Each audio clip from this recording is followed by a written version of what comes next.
안녕하세요. 딸아이를 가지고 있는 엄마예요. 지금은 뭐 직장일 하고 애를 키우는 대한민국 어디에서나 보이는 애를 키우고 있는 워킹맘이죠. 남편도 집안일을 도와주고 애를 봐주기는 하죠. 저희는 뭐 시댁하고 싸운 일이 없었어요. 오히려 시댁은 저희를 많이 챙겨주고 그랬어요. 시부모님은 그래도 괜찮은데 문제는 도련님이었죠. 도련님은 원래 돈을 좀 많이 뭐랄까 헤프게 쓰고 그랬어요. 반면에 남편은 열심히 회사를 다니고 돈을 많이 벌면서도 도련님과 비교하면 돈 씀씀이가 크지 않았죠. 도련님에 대한 이야기를 남편을 만나고 데이트를 할 때였죠. 그때 여행을 가고 있었는데 전화가 온 거예요. 남편이 전화를 받더니 이내 화가 난 목소리로 뭐라고 하는 거였어요. 그때 처음으로 남편이 화가 난 모습이라서 깜짝 놀라서 전화를 끊고 왜 그러냐고 말하니까 남편이 잠시 흥분을 가라앉히더니 이렇게 말을 하더라고요. 도련님이 여친하고 같이 여행을 가고 싶었는데 글쎄 돈을 달라고 하는데 그동안 남편한테 빌린 돈이 많았나 봐요. 그래서 남편이 돈이나 갚으라고 했었대요. 근데 글쎄 도련님이 남편이 사서 금지옥엽으로 모은 금목걸이를 몰래 팔았다고 하더라고요. 그걸 친구한테 전화로 듣고 많이 화가 났다고 하더라고요. 그리고는 도련님을 언급하며 온갖 욕을 했어요. 그 뒤로는 한동안 전화로 도련님을 욕하고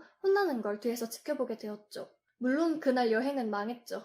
그렇게 도련님의 돈 씀씀이로 인한 문제는 언제나 문제였죠. 사실 이게 어릴 때부터 그랬다고 하네요. 도련님이 어릴 때부터 게임방에 자주 갔었는데 하도 돈을 쓰다 보니 용돈이 없어서 용돈을 달라고 떼쓴 적이 하루 이틀이 아니었고 시부모님이 거절을 하시니까 애들한테 돈을 빌리고는 안 갚는 일이 일어났죠. 그래서 남편도 시부모님도 애를 먹었다고 했고 결국은 돈을 다 갚아주었다고 하네요. 그래도 버릇은 못 고치고 중고등학교 때는 일진이라는 애들이랑 어울리게 되면서 그 무슨 노스페이스인지 무슨 등산복을 사달라고 하고 수시로 애들한테서 돈을 뺏고는 술을 마시고 놀았다고 하더라고요. 그렇게 사고를 치다가 큰 사단이 난 적이 있었어요. 어느 날 시아버지가 도련님한테 대학 갈 나이가 되었으니 등록금 정도의 돈을 마련해서 대학에 잘 들어가라고 했다고 하네요. 그때 도련님은 어디 지방으로 내려가야 해서 자취를 하는 상황이었고 시부모님은 여기에 생활비까지 더 주셨는데 문제는 도련님이 지방에 데려가서는 등록금을 내지 않고 그걸로 도박, 술집, 클럽을 전전했다고 하더라고요. 나중에 남편의 동생을 부르려고 지방에 내려가서야 알게 되었고 결국은 호적을 파일 뻔했다고 하더라고요. 도련님은 그걸 피하려고 군대에 들어갔고 갔다 오니 처음에는 열심히 공부하고 해서 그래도 원래 대학보다는 좋은 대학에 들어갔는데 시간이 지날수록 돈 씀씀이는 줄지 않았죠. 그래서 시부모님도 남편도 좀 정신 좀 차리라고 한두 번도 아니고 여러 번 자주 했죠. 그래도 예전보다는 조금 나아져서 누구한테 빌리는 건 자제하고 알바를 여러 개를 한다고 하기도 했다고 하더라고요. 덕분에 성적은 제대로 안 나오고 그랬다고 하고요. 그러다가 여친하고 여행 가고 싶은데 금목걸이를 몰래 팔았으니 뭐 듣기론 여행 끝나고 집에 가자마자 바로 동생을 찾아서 마구 때렸다고 하더라고요. 그렇게 이런저런 일이 많았었죠. 제가 도련님을 처음 만났을 때는 상견례 때였죠. 그 전에는 워낙 일이 많아서 만나고 싶어도 만나지도 못했어요. 쉬는 때가 있어도 운동하러 가기도 했고요. 그렇게 미루다가 상견례 때가 되니 도련님이 마지못해 나왔죠. 확실히 남편하고 비슷한데 남편이 점잖고 호리호리하게 생긴 데 반해 진짜 온몸이 근육질에 몸이 단단해 보였어요. 그런 사람이 돈 씀씀이 때문에 혼나고 다닌다는 거에 좀 이해가 안 갔어요.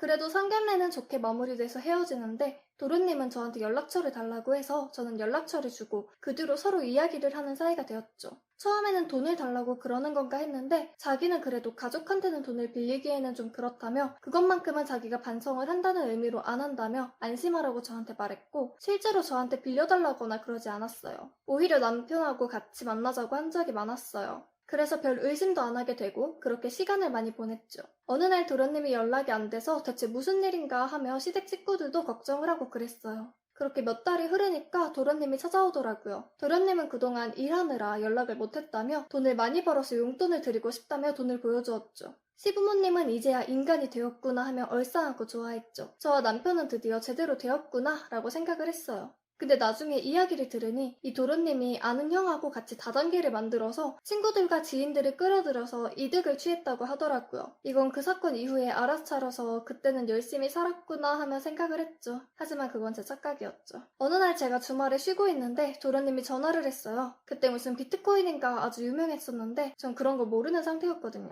그때 도련님이 저한테 말하기를 누나, 이번에 비트코인이라고 그 블록체인 모시기가 있는데 이래봬도 미래에도 화폐로 쓸 수 있고 굉장히 유망하다고 해요. 누나도 형한테 부탁해서 비트코인 사두면 되지 않을까 싶어요. 어때요? 처음에는 뭐 미래의 기술이니 하며 대박이 난다고 했지만 왠지 주식 같은 거라서 전 거절을 했어요. 그 뒤로도 계속 전화를 해서 제가 한 번 더 그러면 아는 척도 안 해준다며 혼을 내서 그 뒤로 한동안 조용히 보내고 있었죠. 그러다가 사단이 난 거죠. 그때 비트코인이 대폭락해서 많은 사람들이 물건을 부수고 한강에 가겠다며 난리가 났었잖아요. 그게 저희랑 아무 상관이 없는 줄 알았는데 네. 도련님이 비트코인을 한다는 걸 기억했죠. 혹시나 해서 시댁에 전화를 했는데 역시나 시댁이 그렇게 이야기해서 아버지의 노후 자금까지 다 들여서 결국은 비트코인 폭락으로 사라져서 난리가 났고 시어머니는 결국 혈압으로 병원으로 실려갔다고 하더라고요. 남편은 미쳤나 하며 동생을 찾는다고 난리가 났었고 이때 도련님이 다단계 사기로 당한 사람들이 저한테 왔었어요. 그 당신한테는 도련님인가 그놈 때문에 이렇게 힘들게 살고 있어요. 부자가 된다면서 결국은 돈 다 챙기고 사라졌어요.